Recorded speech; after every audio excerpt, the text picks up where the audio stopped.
दैनिक जागरण का संपादकीय डिक्टेशन। गति 100 शब्द प्रति मिनट। स्टार्ट होगा 5 सेकेंड बाद।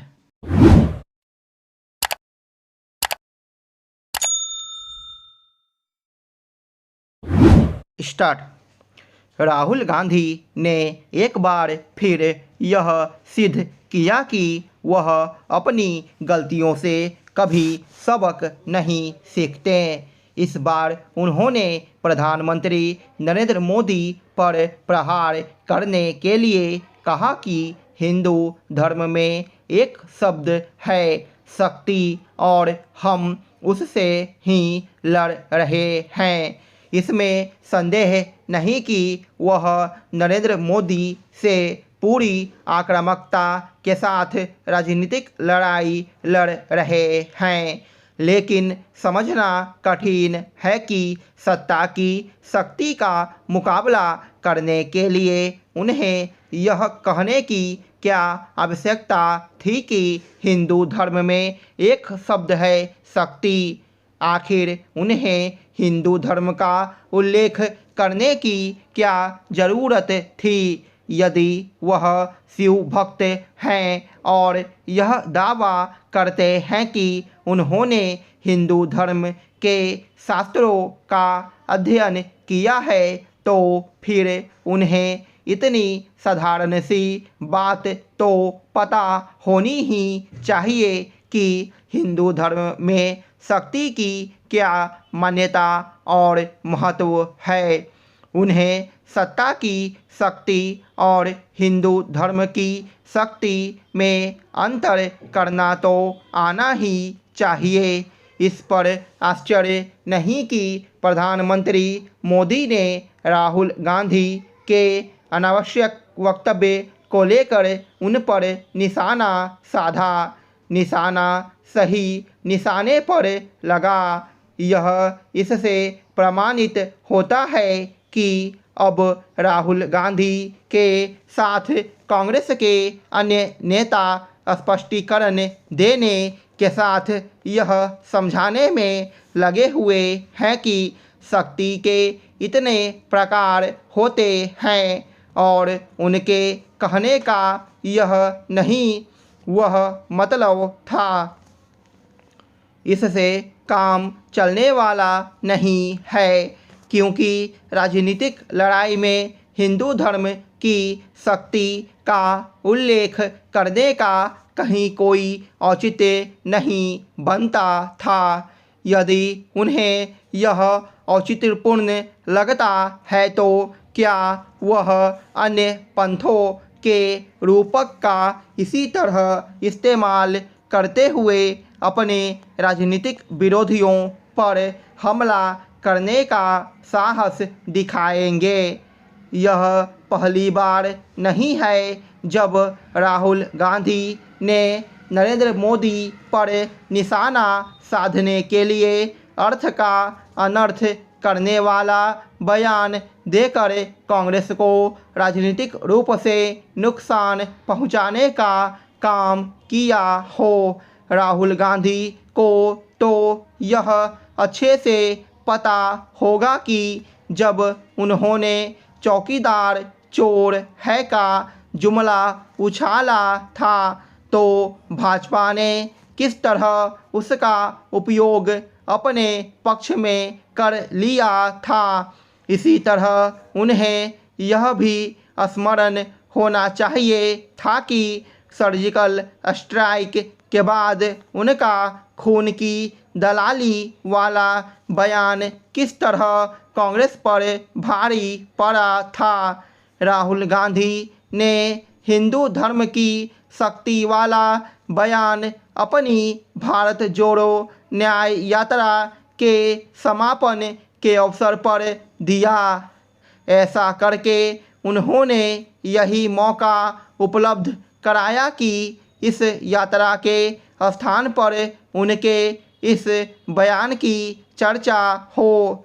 यह तो दिख रहा है कि राहुल गांधी प्रधानमंत्री नरेंद्र मोदी एवं उनकी सरकार को लेकर दिन प्रतिदिन और मुखर होते जा रहे हैं, लेकिन वह अपने शब्दों के चयन को लेकर गंभीर नहीं दिखते। यही कारण है कि वह ऐसा कोई विमर्श नहीं खड़ा कर पा रहे हैं जिससे देश की जनता का ध्यान उनकी ओर आकर्षित हो सके। इस बार लोकसभा चुनाव के नतीजे प्रधानमंत्री नरेंद्र मोदी के राष्ट्रीय पुनर्जागरण के आह्वान पर एक जनमत संग्रह के तौर पर भी देखे जाएंगे। आज़ादी के अमृतकाल में हो रहे आम चुनाव देश के उभरते मध्य वर्ग के लिए एक उत्सव सरीखे भी हैं, जिसे इन दिनों मिडिल ऑफ डायमंड इंडिया कहा जा रहा है। यह 80 करोड़ से अधिक मजबूत वर्ग न तो बहुत अमीर है और न ही बहुत गरीब है। यह वर्ग अमृतकाल में 2047 तक विकसित भारत के मिशन में सामाजिक, राजनीतिक, सांस्कृतिक महत्वाकांक्षा के रूप में एक महत्वपूर्ण भूमिका निभाएगा। इस तरह यह चुनाव अनूठा है क्योंकि यह मतदाताओं को अगले 25 साल के प्रयास का समर्थन करने की चुनौती देता है, जिसके परिणाम देखने के लिए कई लोग तो शायद जीवित भी न रहें। विकसित भारत सभी अवश्य देखना चाहते हैं। यह एक असाधारण प्रगति का आह्वान है जो ऐसे भारत का निर्माण करेगा जो अपने मूल्यों, संस्कृति और 140 करोड़ लोगों की गणतंत्रात्मक ऊर्जा से संचालित होगा।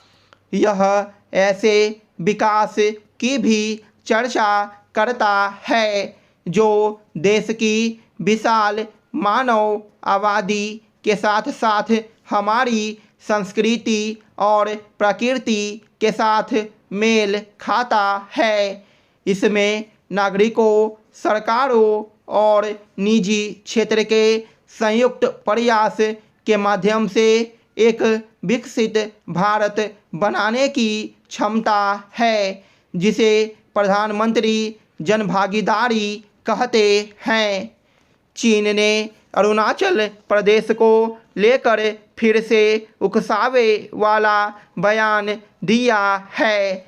उसके रवैये से साफ है कि वह अपनी हरकतों से बाज नहीं आने वाला।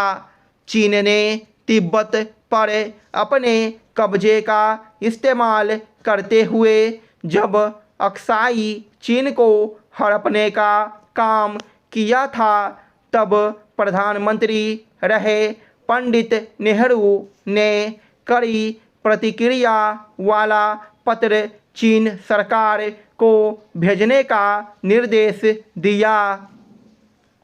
हालांकि कुछ घंटों के बाद ही यह कहते हुए पत्र को रुकवा दिया कि चीन से रिश्ते खराब करने के बजाय वह खुद इस सवाल को चीनी प्रधानमंत्री के सामने उठाएंगे, लेकिन कभी यह मुद्दा उठाया नहीं।